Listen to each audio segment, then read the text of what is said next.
그럼 오늘은 무슨 주일입니까? 어린이 주일입니다. 우리 하라가 민재하고 민사한테 문자를 보냈습니다. 뭐라고 보냈냐면 어린이는 중학교 3학년까지야 라고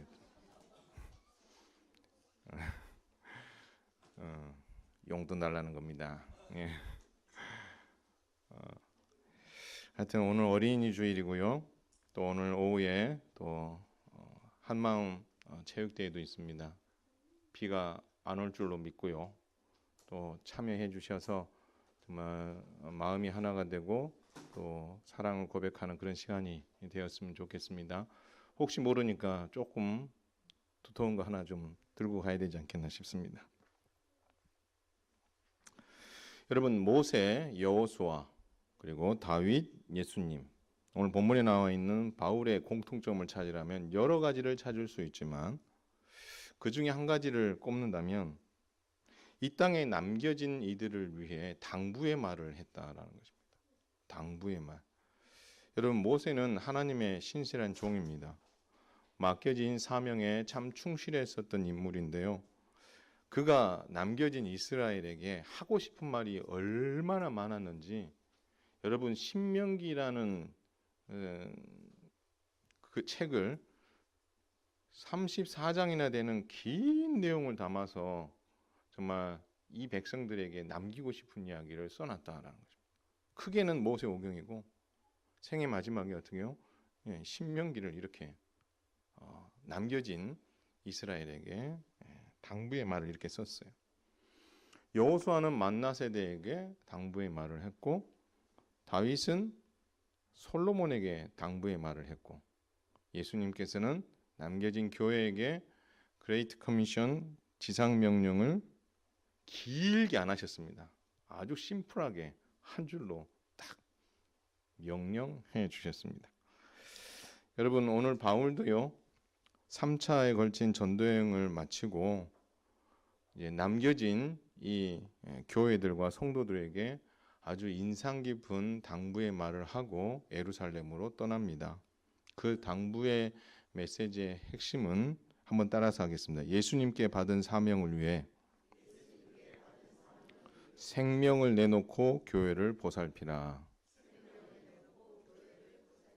믿으시기 바랍니다.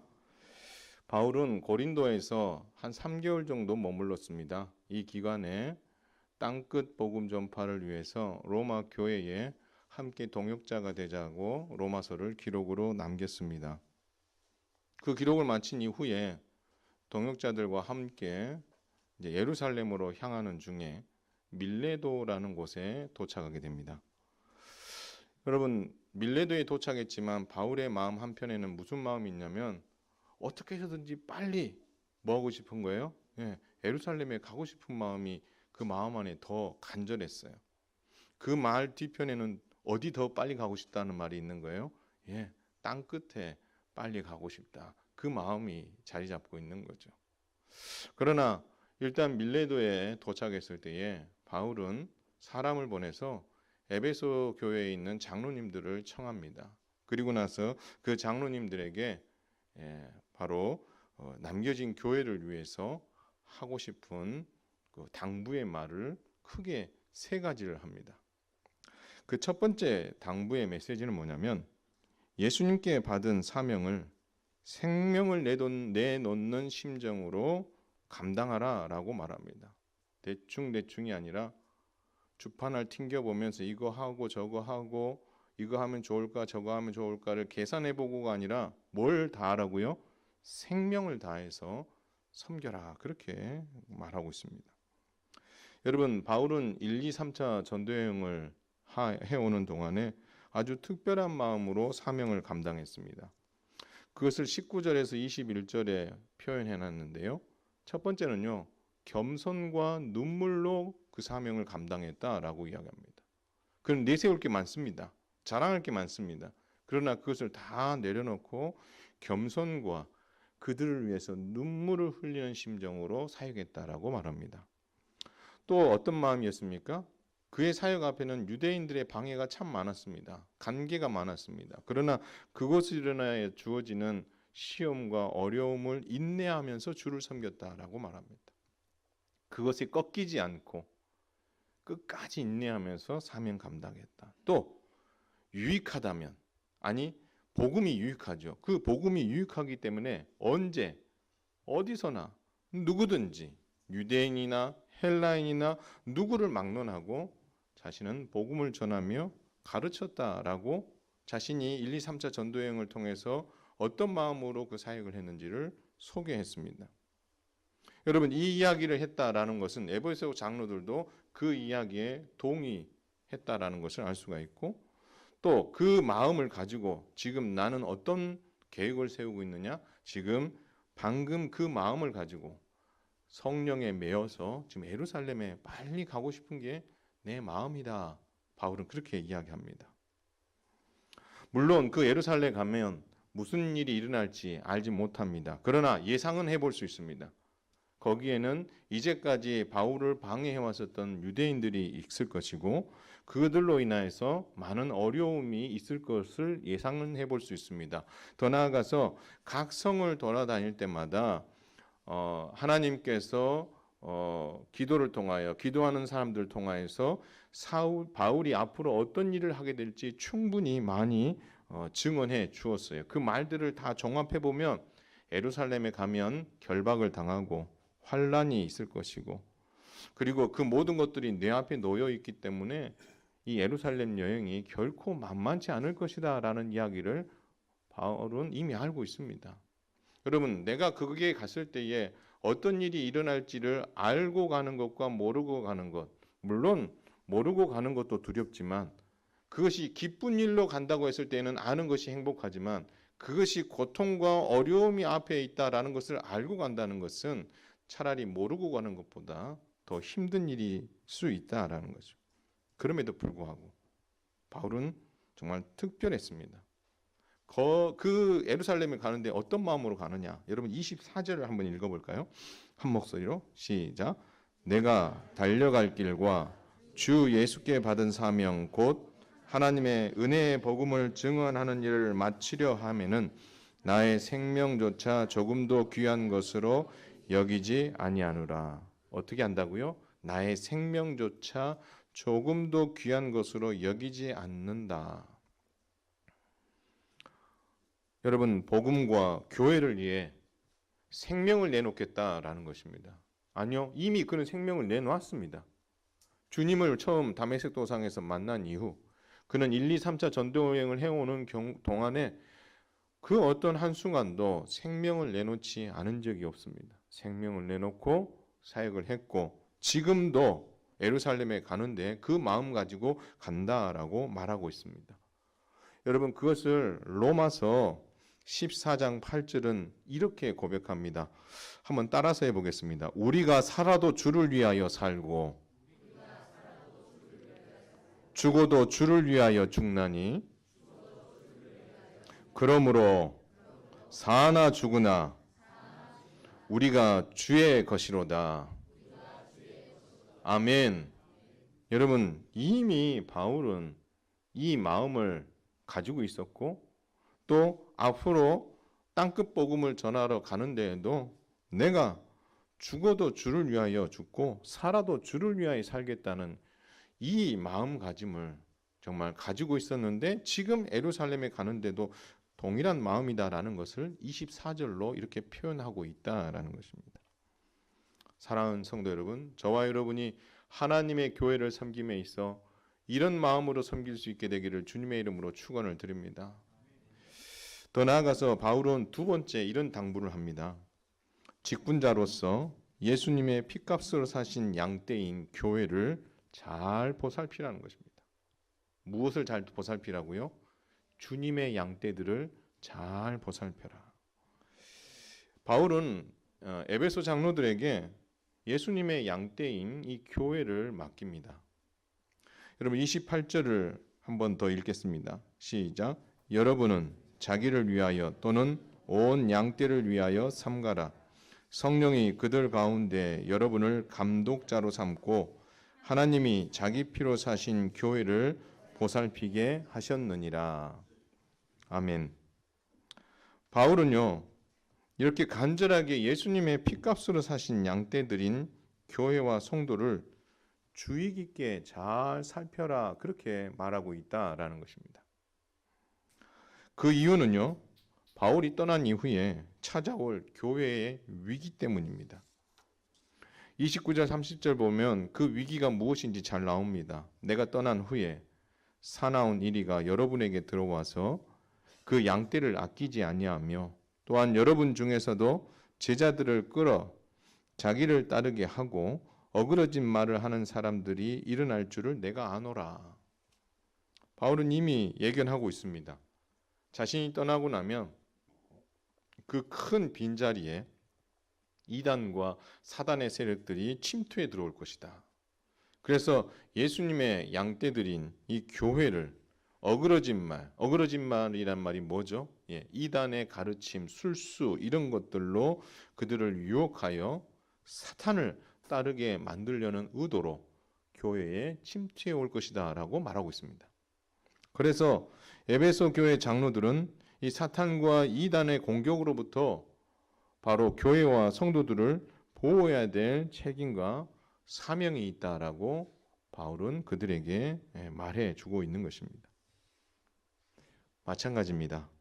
이 땅의 교회에 목사와 장로와 그리고 여러 직분자를 둔 이유가 무엇입니까? 그것은 교회 조직을 유지하기 위함이 아닙니다.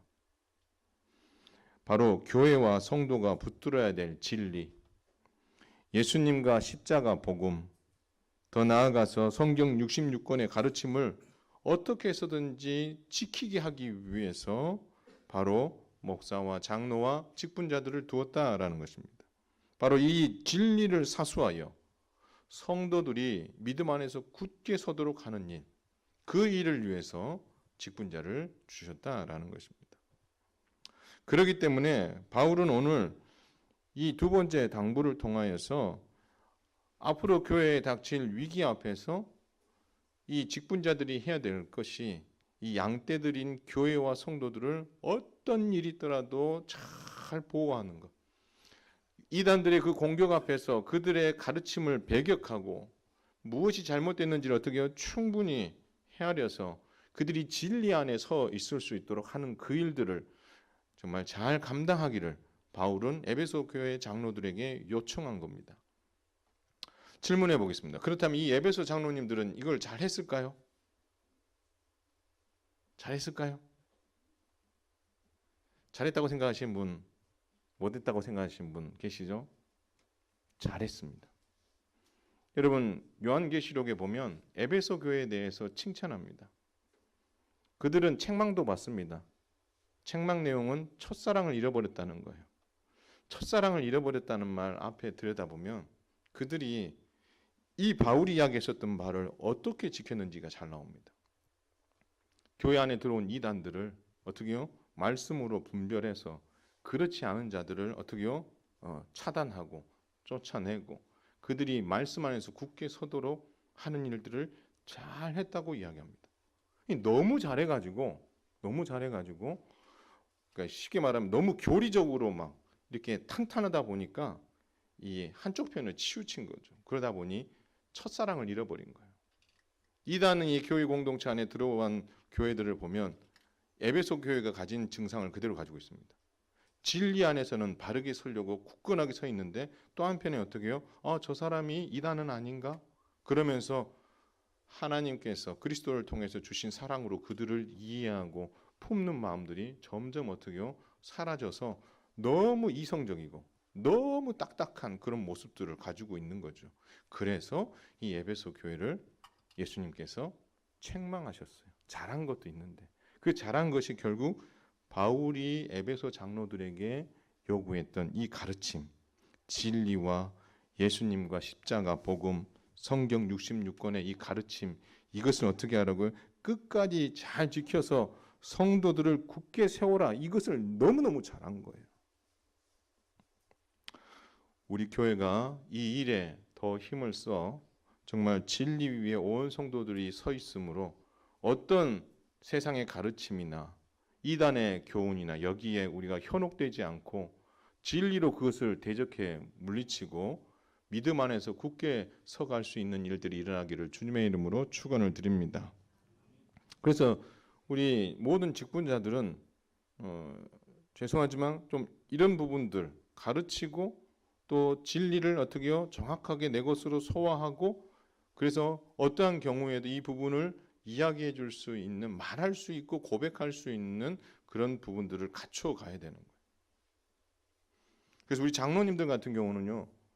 이 교리나 이런 부분들이 아주 명확하게 알고 계십니다. 그래서 제가 이렇게 대화를 나누다 보면 이 분명한 어떤 이렇게 기준과 신앙의 틀을 가지고 계시더라고요. 여러분도 마찬가지입니다. 잘 배우셔야 돼요. 그래서 어떠한 가르침에서도 이게 잘못됐다, 바른 가르침이다라는 것을 어떻게 분별할 수 있어야 그 부분들에 대해서 여러분 흔들리지 않는 거예요. 목사님 제가 느낌에 보니까 느낌이 좀 아닌 것 같아요. 이게 아니고요. 딱 이야기를 듣는 순간 무엇이 잘못됐는지를 분별할 수 있어야 되겠죠. 세 번째 당부는요. 바울이 3년간 주었던 은혜의 말씀을 잘 가르치라라는 것입니다.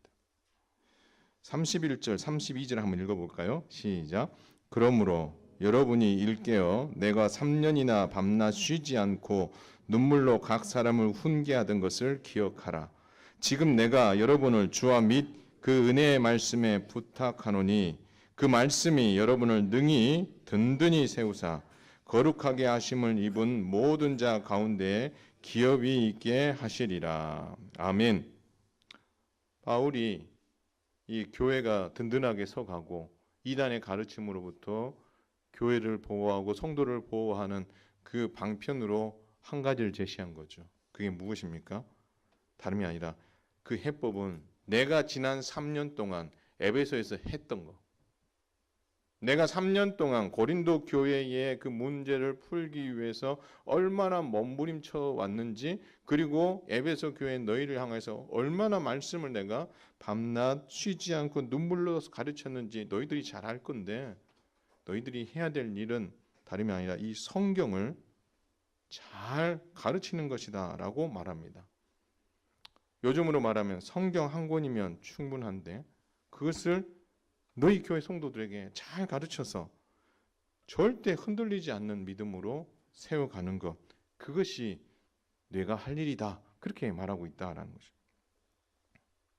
바울이 여러분 이렇게 수고를 했다라는 것은 돌려 이야기하면 이 말씀을 가르치는 일, 진리를 가르치는 일이 얼마나 중요한가를 바울은 몸소 그것을 충분히 보여주었다라는 것입니다. 어쩌면 우리 교회가 성경을 가르치고 다음 세대들에게 성경을 주려고 하는 이유가 여기에 있다고 봐도 무관하지 않을 것입니다. 사랑하는 성도 여러분, 우리는 예수님께서 맡겨주신 이 사명을 어떤 마음으로 감당하고 있는지 한번 돌아볼 필요가 있다라는 것입니다. 바울처럼 내 생명조차 조금도 귀한 것으로 여기지 않는 내 생명 다해 사명 감당하겠다는 그 마음들이 여러분 안에서 일어날 수 있게 되기를 주님의 이름으로 축원을 드립니다. 내가 이 일을 하게 되면 사람들이 나를 어떻게 볼 것인가에 관심을 가지면 안 된다는 거예요. 그러면 이미 마음이 어떻게요? 나뉜 거예요. 나뉜 만큼 우리가 온전하게 다 헌신하지 못하는 거예요. 두로의 상인들이 예루살렘의 멸망을 보면서 주판화를 튕기듯이 우리가 하나님의 교회 일을 하면서 이것이 나에게 어떤 유익이 줄까를 생각하며 주판화를 튕기는 그런 모습들이 우리 안에 있어서는 안 된다라는 것입니다. 더 나아가서 우리 직분자들이 감당해야 될 또 사명 중에는 핏값으로 사신 성도를 보호하는 일이다라는 것입니다. 진리를 사수하고 성도를 보호하고 세우기 위해 성경을 손에 쥐어주고 그 성경을 입으로 읽게 하고 마음에 담게 하는 일에 여러분들이 본이 되고 그것을 할 수 있도록 돕고 격려하는 일들을 여러분이 하셔야 된다라는 것입니다. 그런 의미에서 우리 교회 모든 성도들 또 직분자들이 이 바울이 가졌던 이 마음을 가지고 더 나아가서 이 마음을 가지고 진리를 사수하고 또 성도를 온전케 세우는 그 일에 헌신함으로 말미암아 우리 현흥교회가 평안하여 든든하게 서가는 기적이 일어날 수 있기를 주님의 이름으로 축원을 드립니다. 마지막으로 오늘이 어린이 주일입니다. 우리 유치부, 초등부, 중고등부, 청년대학부 여러분들에게 말씀으로 권면합니다. 여러분은 이 땅에 남겨진 다음 세대입니다. 그리고 남겨져서 현흥교회를 잘 세워가야 될 일꾼들입니다. 여러분은 현흥교회와 하나님 나라에 있어서 정말 귀중한 보배들입니다. 그래서 여러분도 예수님도 그리고 바울도 앞선 세대인 우리도 여러분들에게 가지는 바 기대가 크다라는 것입니다. 그래서 어떻게 보면 여러분들에게 좀 무리한 걸 요구했을 수도 있어요. 우리 중고등부 아이들 이야기를 들어보면 또 그들 아이들의 입장에서 이해가 되는 부분도 있고요. 그 아이 입장에서는 정말 우리가 이렇게 말씀을 가르치고 하는 그 모든 것들이 이해가 안 되고 힘들게 느껴질 수 있겠다라는 것입니다. 그래서 그 아이들에게 이야기해 보면 힘들다고 이야기해요. 근데 사실 힘들 것 같아요. 아이들이 말합니다. 목사님, 우리는 어른들보다도 더 힘든 것 같아요. 아침에 9시까지 와가지고요. 주일학교, 유치부, 초등부, 중고등부 예배 드려야 되지요. 주일 오전 예배 드려야 되지요. 오후 예배 드려야 되지요. 거기다가 또 요즘 무슨 기간입니까? 가정예배 드리기 기간이 가정예배도 드려야지요. 그러면서 하는 말이 저하고 같이 교회 다니는 다른 교회들은요. 중고등부 예배만 드리고 예배 안 드려요. 근데 왜 우리는 예배를 이렇게 한 주에 3번, 4번씩이나 드려야 됩니까? 그런 얘기를 하더라고요. 목사님 그것만이 아니에요. 성경 읽어라. 10분 스토리 외워라. 기도해라. 하는 말 공부해야지요. 친구들하고 수다도 떨고 카페도 가고 노래방도 가서 노래도 해야 되고 나름 바쁜데 뭘 이렇게 목사님 요구하시는 게 많습니까? 힘들어요 이렇게 이야기합니다. 이 상황에서 제가 나 때는 이랬어 라고 이야기하는 순간 꼰대가 되는 겁니다. 근데 우리 아이들 입에서요. 목사님 우리 마음을 제일 잘 알아주는 분이 있어요. 그게 누군지 아세요? 그러더라고요. 여러분 누굴까요? 제가 이야기 안 했습니다. 송기섭 집사님이라고 이야기합니다. 왜 그래? 라고 물어봤어요. 답이 뭐지? 그래요. 왜 이건 줄 아세요? 자기 마음을 이해해 준대요. 자기들의 이야기를 들어준대요. 그리고 공감해 준대요. 제가 그 얘기를 듣고요.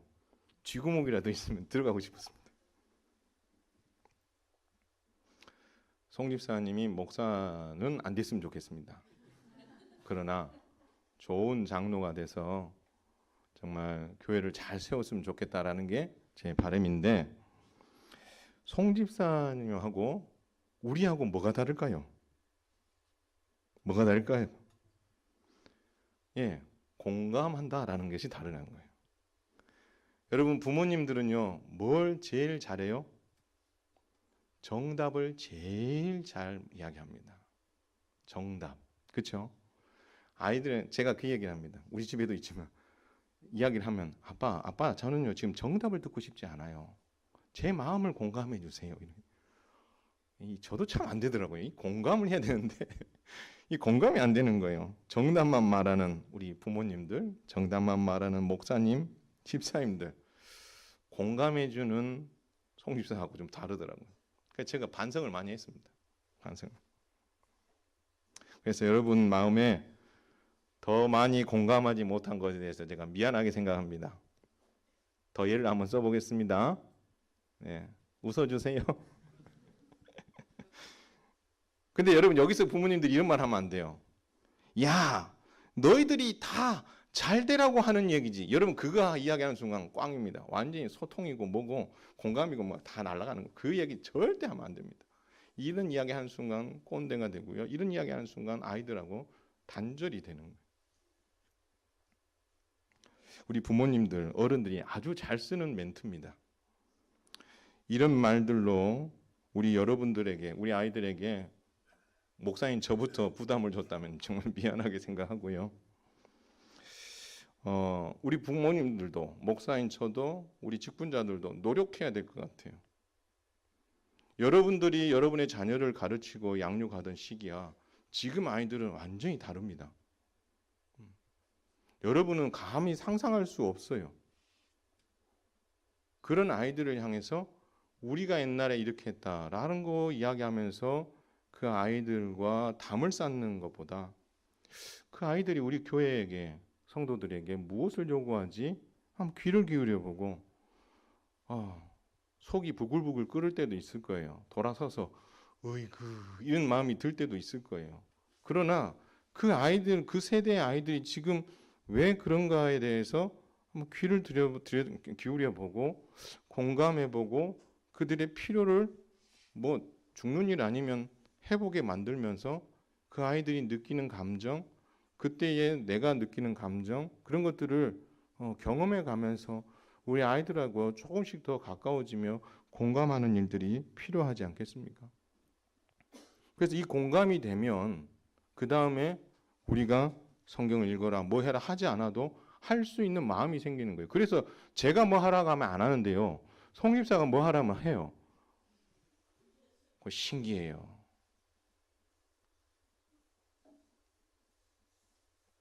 신기한 게 아니고요. 저희가 공감을 하지 못해서 생기는 일이죠. 그래서 여러분, 우리 어른들이 조금 더 공감하기 위해서 아이들의 입장에 좀 서서 그 아이들의 이야기를 좀 들었으면 좋겠고, 너는 목사의 자녀다, 너는 장로의 자녀다, 너는 장립집사의 자녀다, 권사의 자녀다, 이런 말로 아이들에게 부담 주는 것이 아니라 정말 우리 교회의 영적인 자녀라 생각하고 그들에게 뭐가 필요한가, 그들의 마음이 무엇인가 헤아려 주기 위해서 귀를 기울여 보는 그런 기회가 되었으면 좋겠다라는 생각이 듭니다. 더 잘해보려니까 애를 쓸 테니까 힘써 노력할 테니까 여러분도 마음을 열고 좀 이해해 주세요. 이해 안 해주겠다는 거 대답을 안 해요. 그러나 여러분도 오해는 안 했으면 좋겠어요. 여러분 부모님 세대들이 여러분들에게 너희들이 다 잘 되려고 하는 거지, 이 말 속에 진심을 좀 오해 안 했으면 좋겠어요. 진짜 여러분 부모님들은 여러분이 잘 되기를 진짜 바래요. 다만 그 방식이 조금 달라서 그럴 뿐이지, 그래서 여러분들이 그렇게 말씀하는 부모님들에 대해서 우리 엄마 아빠하고는, 우리 부모님 우리 목사님하고는 대화가 안 돼, 이렇게 생각하기보다 여러분들 한 걸음 좀 물러서서 그분들이 저렇게 말하는 의도가 뭘까?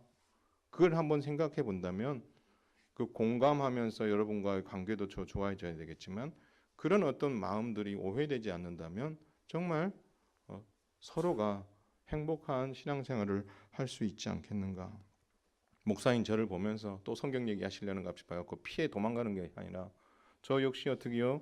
여러분들과 공감하고 듣기 위해서 가까이 감으로 관계가 더 원활해져서 함께 우리 현흥교회를 세워가는 좋은 다음 세대로 서갔으면 좋겠다라는 것입니다. 여러분, 우리가 아까 불렀던 찬송가 564장에 보면 이런 이야기였습니다. 주를 사랑하는 아이 이 세상에 살 때에 주의 말씀 순종하면 참 보배로다. 이게 여러분 목사인 저의 마음이고 우리 부모님들이 여러분들에게 바라는 모습이다라는 것입니다. 이 마음을 오해하지 않고 또 여러분의 마음을 충분히 공감하며 함께 더불어 주 안에서 건강하고 행복한 신앙생활 할 수 있게 되는 우리 현흥교회가 꼭 될 수 있기를 주님의 이름으로 축원을 드립니다. 우리 찬송하겠습니다.